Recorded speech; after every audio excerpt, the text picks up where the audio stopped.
It's been a frustrating couple of weeks of national politics. There was yet another budget stalemate that brought us to the brink of a government shutdown, a last-minute temporary agreement that only holds off the chaos for another month, and then the mind-boggling leadership fight in which a handful of Republicans ousted the Republican speaker for dealing with Democrats to avert the shutdown.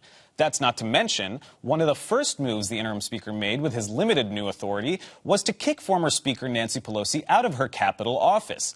This is just the latest in a decades-long saga of extreme dysfunction in Washington, and if it all makes you feel like you want to lie down and take a nap, you're not alone. A recent poll by the Pew Research Center found that nearly two-thirds of the country always or often feel exhausted when thinking about politics. After they presented the survey, Pew researchers teamed up with the Edward M. Kennedy Institute for the United States Senate to talk about how to salvage Americans' faith in government. I'm joined now by the CEO of the Institute, Hinds, and Linda Dorcena Forry, a member of the board of directors. They're both former Massachusetts state senator. Thank you both for joining me today. Senator Hinds, I wanted to start with you. If you could just zoom out and give us the big picture here, how did we get to this point where Americans have so much distrust in government? Thanks, Abdallah. It was I guess not a surprising set of results, but very concerning. And I think that we've seen that Americans are more and more polarized. And that's one that we're kind of trying to lift up the hood and say, well, what can we do about it? We saw in the data that starting around 2007 and 8 is when you really start to see the major differences and negative views of both parties, where their negative outcomes are far exceeding their favorable views. And so I think for us, we're trying to figure out, well, why is that happening? I think the research often has been good at identifying some of the drivers of group behavior. I think what's shifting is recognizing now how politicians use those divisions for their own political gain, and that's a real red flag. Well, so let me ask you about that kind of inflection point in 2007 and 08, where you kind of saw that divergence between the parties. Back then you had a deeply, deeply unpopular president on his way out, and you had, a very popular, energetic campaign for change that was inaugurated in 2009. And when President Obama was elected, given the amount of hope that was there, what happened, in Obama's first term that kind of made that the inflection point and didn't reverse course?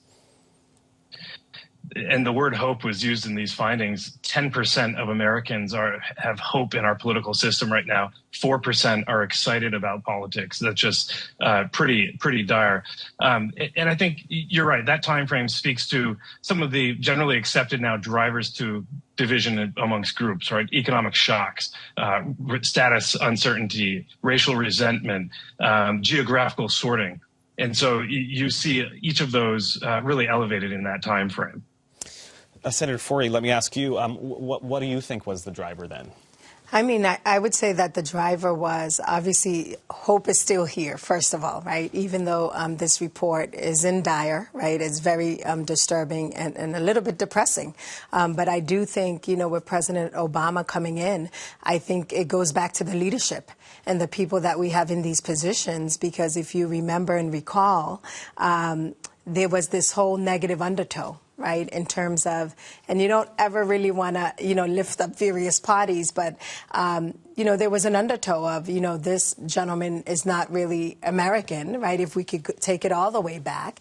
And I think that was still the sentiment that was happening within Congress and, in terms of the legislative piece, where folks in leadership, right, in the House and Senate, on the Republican side, and not to make it, Republican or Democrat, but that was one of the focuses, right, that we will not let this gentleman get reelected. And it was really driving this division, continuing to drive the division within our country. Right. And I think that, being part of the Institute and having President Hinds and the amazing work, right, focusing on civics, we have to go back to the basics, right, and really getting the electorate educated and really participating and engaging in our democracy. Right. I mean, well, it was Obama's successor that drove that lie that he wasn't even born in the country. Yes, right. So I want to also ask you, Senator, One thing that this survey showed was that there's a sharp disconnect between voter turnout and this distrust in government. So the last 3 elections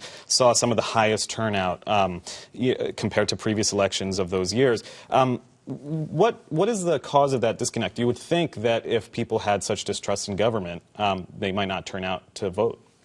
You know what? Great point. And in terms of the report, that was really clear because there is record turnout. But we know, the experience around self-governance, it has to be focused around an educated electorate, right, that understands and has the news and basic information around what's taking place within their communities, and not just locally, but obviously federally. And I think for this report, one of the pieces that was really interesting is, and it didn't really touch on this, right, though the Pew has done research before around the media and the news piece, which is critical. But since 2005, over 2,200 local newspapers have shuttered their doors, right, nationally.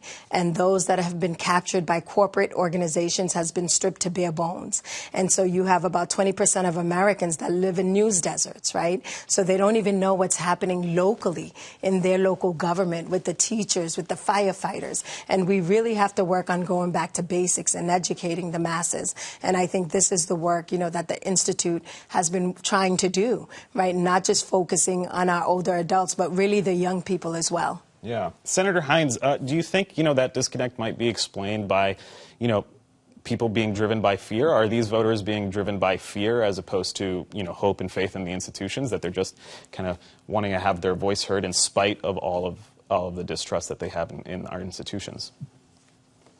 Yeah, just on this last point about the disconnect in youth, there was a part of the poll showed that if you're over 50, you're more likely to think that your vote matters and can impact the governing institutions. If you're under 50, they're less likely to believe that, which is another kind of generational concern. Yeah, I think the bottom line is leadership matters, and so the problem is that when you see polarization as a political strategy, people do look to political leaders in particular as the head of their group, if you will, and so they define what is acceptable behavior. They define how you engage with someone you disagree with. Part of our work here at the Institute has been bringing 2 sitting senators before a national audience to debate. We did this just 2 weeks ago with Marco Rubio and Chris Coons, and allow them to essentially say, look, we need to lock arms and honor the democratic norms and institutions in this country if we're going to get through this division. And so we've been focused on that. I want to stop you right there because we have a clip of that. Could we roll that clip of Senator Coons and Rubio talking about this? We've seen in our 13 years in the Senate together how frequently we are voting, how frequently we have regular order, how frequently we are meaningfully legislating. Our Senate floor is empty and silent most of the time. When the level of polarization paralyzes you and makes you incapable of confronting serious challenges, then you've got a big, big problem. It's not the nastiness that's the problem ultimately, it's the inability to act. So, Senator Forry, you were a legislator. How do you address that? How do you address that problem of people not willing to come together, reach out across the aisle?